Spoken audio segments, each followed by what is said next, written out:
Hi friends, my name is Vipin Sharma.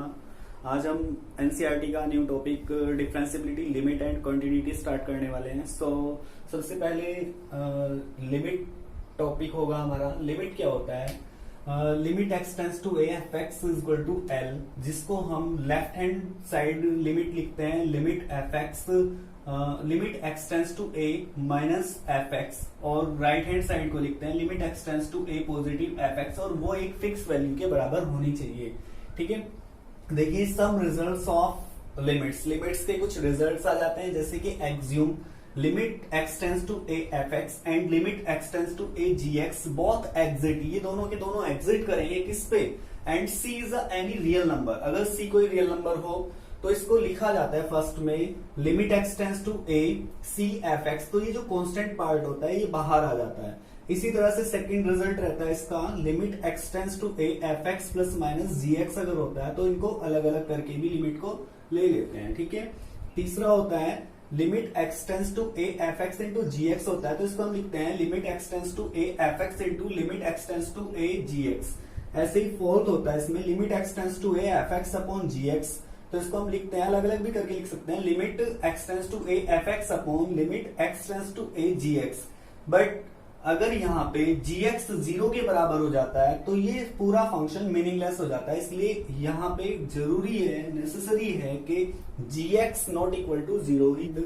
Limit x tends to a f x की power nth होती है, तो हम इसमें कंप्लीट पे भी nth पावर लगा सकते हैं। And limit x tends to a root nth f x हो तो इसमें लिमिट के अंदर भी लिमिट को nth पावर के अंदर भी ले सकते हैं। हमारा सेकंड टॉपिक होगा कंटिन्यूटी। कंटिन्यूटी क्या होता है? A function y f x is continuous at x बराबर a if limit f x f a exists and limit f x is equal to f a, और otherwise f x is discontinue at x बराबर a. ये हमारा continuity वाला function होता है। इसको इस तरह से समझना थोड़ा सा टफ होता है।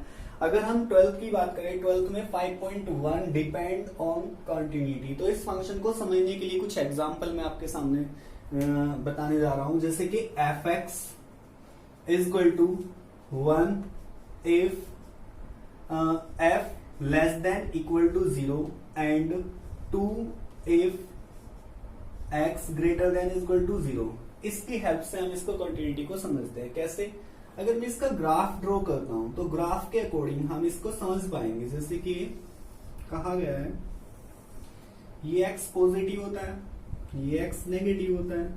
इसने कहा है कि x less than equal to 0 is equal to 1, मतलब अगर एक्स की वैल्यू 0 से कम होती है या 0 होती है तो वैल्यू क्या आती है? 1 आती है। सपोज देन यहाँ पे अगर देखा जाए x की कम वैल्यू होगी तो ये ग्राफ कैसे निकल जाएगा? इस तरह से बन जाएगा। और सेम कहा है कि अगर x से ज्यादा हो जाती है, मतलब x 0 से ज्यादा हो जाती है, 0 से मतलब 0.1 भी अगर हो जाता है तो वो 2 पे ग्राफ निकल जाता है। तो हम यहाँ पे इसको नोड से शो करते हैं।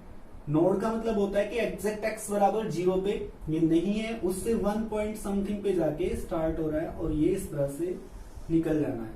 तो देखिए कंटिन्यूटी को हम एक तरह से इस तरह भी समझ सकते हैं कि वो कर्व जिसे बिना पेंसिल उठाए हम ड्रॉ कर सकते हैं वो कंटिन्यूअस फंक्शन होता है, कंटिन्यूअस कर्व होता है। यहाँ पे देखिए अगर हम इसको ड्रॉ करते हैं तो हमें पेन को उठाने की जरूरत पड़ेगी, मतलब without lifting draw a curve is a continuous curve. So इस तरह से हम इसको बता सकते हैं कि जो 0 से लेफ्ट हैंड साइड होती है एंड राइट हैंड साइड होती है, उसमें अगर कंटिन्यूअस फंक्शन आ जाए, मतलब अगर limit x tends to 0 negative f x function limit x tends to 0 positive f x function बराबर हो जाता है तो वो फंक्शन मोस्टली कंटिन्यूअस आ जाता है। बट ये सफिशिएंट नहीं है, अभी ये नेसेसरी है कि ऐसा होना जरूरी है।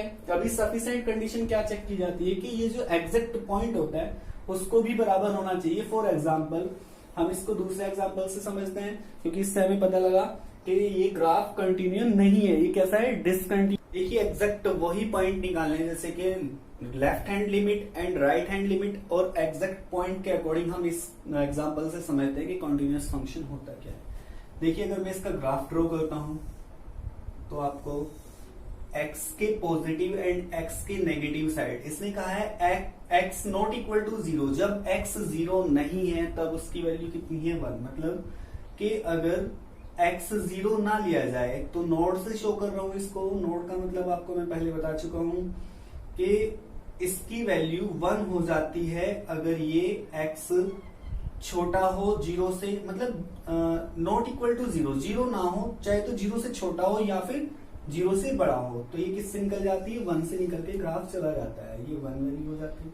और इसने कहा है कि if x is equal to 2, अगर x 2 होता है तो not equal to x is equal to 0 पे कितनी वैल्यू होती है 2 वैल्यू होती है। तो देखिए हम यहाँ क्या कह सकते हैं कि ग्राफ कॉन्टिन्यूस है, नहीं, क्यों? क्योंकि यहां से गया ग्राफ x टेंड्स टू 0 और होने के बाद वो एग्जैक्ट पॉइंट पे नहीं गया और फिर उसके आगे से स्टार्ट हुआ, एग्जैक्ट पॉइंट कहीं और जा रहा है, तो हम इसको बोल सकते हैं कि limit x tends to 0 negative fx function and limit x tends to 0 positive fx function not equal to fx।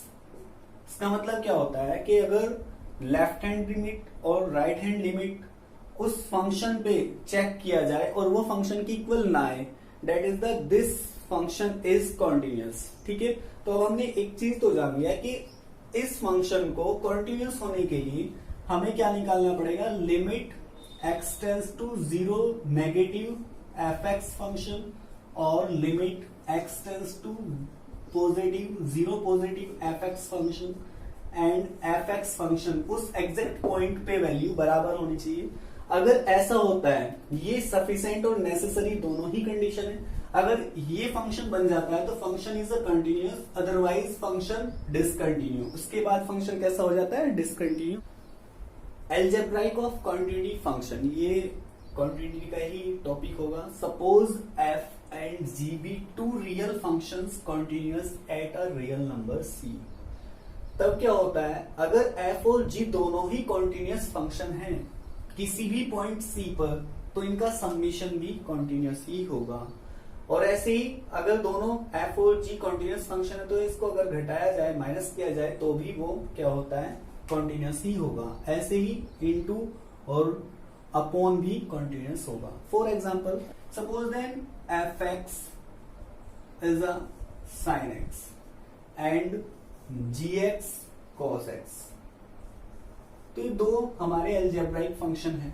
अब आप जानते हो कि जो sin x का ग्राफ होता है वो क्या होता है, sin x का डोमेन क्या होता है, एक न्यूमेरिकल वैल्यू होती है। sin x की हाईएस्ट वैल्यू कितनी होती है, sin x जो चलता है हमारा, sin x का अगर मैं आपको ग्राफ दिखाता हूं तो sin x का ग्राफ ये होता है, हाईएस्ट वैल्यू इसकी पॉजिटिव रहती है 1 एंड लोएस्ट वैल्यू माइनस के 1 इस बीच रहती है। और ये जो स्टार्ट होता है sin x का ग्राफ, sin 0 की वैल्यू क्या होती है, sin 0 की वैल्यू 0 होती है, तो ये 0 से स्टार्ट होता है और हाईएस्ट 1 तक जाता है और फिर वापस आ जाता है और सबसे नीचे -1 तक जाता है। इस तरह से ये क्या होता है, हमारा कॉन्टिन्यूअस ग्राफ। ठीक है, तो हम इसको क्या बोल सकते हैं कि ये कॉन्टिन्यूअस फंक्शन है। इसी तरह से सिमिलर हम क्या करते हैं, जैसे कि cos x का अगर मैं आपको ग्राफ दिखाता हूं तो cos x का भी सेम ऐसे ही रहेगा, बस इसमें हाईएस्ट वैल्यू 1 से लेके लोएस्ट वैल्यू -1 तक ही जाती है। बस इसमें होता क्या है कि जो ग्राफ स्टार्ट होता है वो प्लस से होता है और माइनस को होते हुए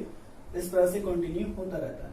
तो इसका मतलब क्या होगा, अगर मैं इसमें फर्स्ट प्रॉपर्टी अप्लाई करता हूं तो fx प्लस gx, इन दोनों फंक्शन को अगर देखा जाए तो sin x plus cos x, ये fx भी क्या था, कॉन्टिन्यूअस फंक्शन था, gx भी कॉन्टिन्यूअस फंक्शन था, तो इसका जो समेशन होगा sin x plus cos x जो होगा वो कैसा होगा, is a continuous function, continuous at x बराबर c किसी भी वैल्यू पर। ऐसे ही हम क्या कहेंगे सेकंड में fx माइनस gx, तो sin x माइनस के cos x भी कैसा होगा, कॉन्टिन्यूअस होगा। थर्ड में हम बोलेंगे कि fx इंटू जी एक्स, ये भी हमारा कैसा होगा sine x into cos x, continuous ही आएगा। और फोर्थ में आ जाता है f x upon g x is equal to sine x upon cos x is equal to tan x. तो ये भी कैसा होगा टेन एक्स, कॉन्टिन्यूस ही हुआ, लेकिन टेन एक्स में एक डिसकंटिन्यू पॉइंट भी आता है। कैसे, आपको पता होगा कि कोस एक्स एक जगह जीरो होता है, कहां पर, कोस 90 की वैल्यू पाई बाई 2 की वैल्यू जीरो होती है, कोस पाई बाई 2 की वैल्यू जीरो होती है। और अगर ये कोस पाई बाई 2 जीरो हो जाता है तो ये सारा फंक्शन कैसा हो जाएगा, नॉट डिफाइंड हो जाएगा। तो इसका मतलब क्या है कि जनरल वैल्यू ऑफ थीटा, आप फर्स्ट ईयर में पढ़ के आए हो, जनरल वैल्यू ऑफ थीटा की वैल्यू जब निकालते थे कोस के लिए, तो उसके लिए 2n प्लस के 1 और पाई बाई 2, मतलब पाई बाई 2 की वे सारे नंबर्स जिन पे वैल्यू कितनी आती है, पाई बाई 2 पे 90 आती है, उन सब पे क्या रहेगा, ये कोस एक्स जीरो हो जाएगा, तो टेन एक्स जो होता है वो डिसकंटिन्यू हो जाएगा।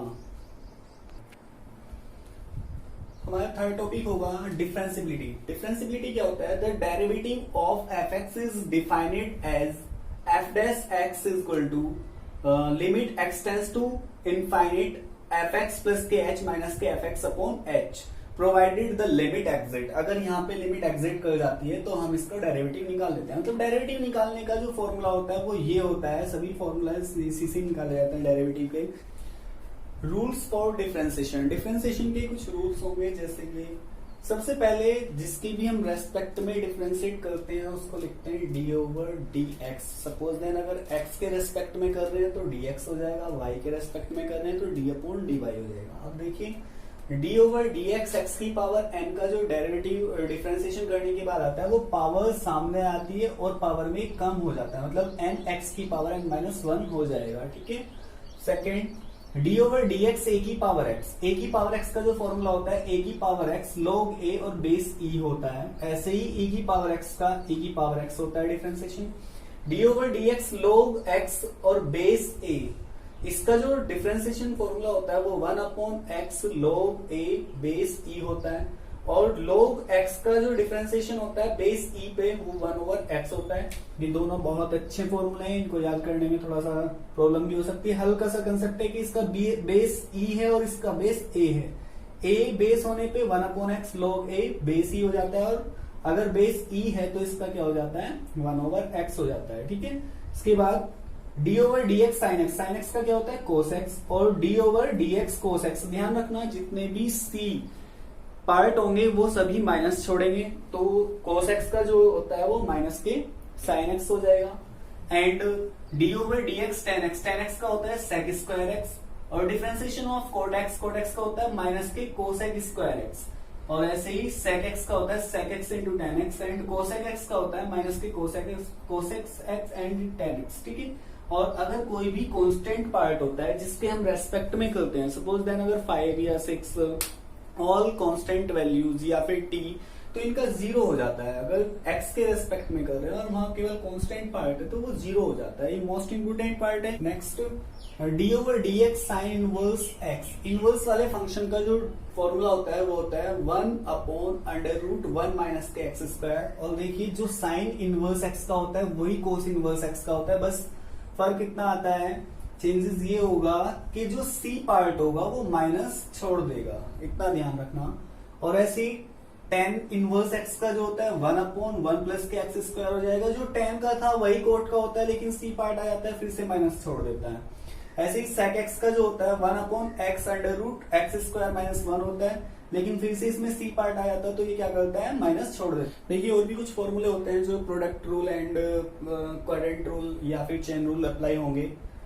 जैसे कि प्रोडक्ट रूल होता है डिफरेंशिएशन निकालना पड़े हमें दो पार्ट का, और वो दोनों इनटू में हो तो हम इसको क्या करते हैं first part and second part major करते हैं और कहते हैं कि फर्स्ट पार्ट सेकंड का derivative d over d x g x का, and plus second part first का derivative d over d x f x.